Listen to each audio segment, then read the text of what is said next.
Electronic sewing machines these days have the ability to have the needle stop in the fabric or stop all the way up. And this is a feature that I will tell you saves you not only time, but also some frustration. So let me show you the best way to use this. Plus, it's not just about stopping with your needle in the fabric. Let me go ahead and just go back to a straight stitch. Here we go, straight stitch. So let's say I'm sewing along. Right now, the needle is in the up position. At this point, it is the perfect time to pull it out, cut the thread, and when I start again, I don't have to hold my threads when I start to sew. This is exactly the point where the stitch is complete. So as you start and stop seams, you don't have to worry about turning that hand wheel way over there to get it to the needle to come up to the highest position. Get in the habit of using this button, or just even using your thread snips is going to make sure that when you cut the thread and the foot comes up, the needle comes up to the highest position also. So let's just go ahead and sew a little bit. Let's say we want the needle in the down position. So when the light is lit, you'll notice the needle goes down, but you have a new feature is that the foot is popped up. It's hovering, so it makes the fabric really easy to turn. I always use this when I do applique or I'm going around little curves or just stepping small little stitches until I reach my destination.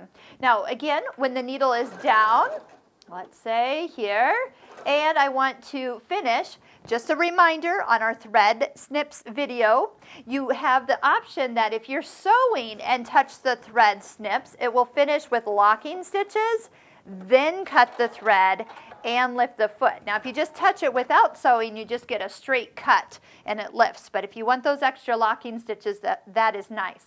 Let me show you one extra thing. So let's say we have the needle stopping down and you want the needle to be up. You can do two things. Yes, you can come up here and bring the needle up, but now that light is not lit, so the next time you stop, it's going to stop in the up position. So I'm going to go ahead, engage that sew. It's where I like it to be, stopping in my fabric. It helps hold my fabric so I don't pull off the stitching line when I'm moving the next part of a really bulky project into place.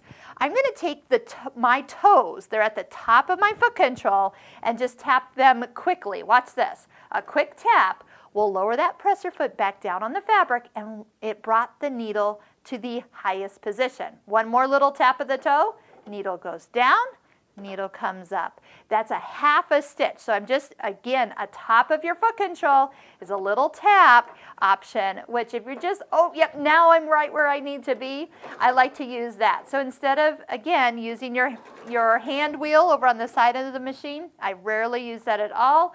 A little tap of my toe, a little touch of the thread snips, or the needle up, needle down button. Everything is done right here close to my project.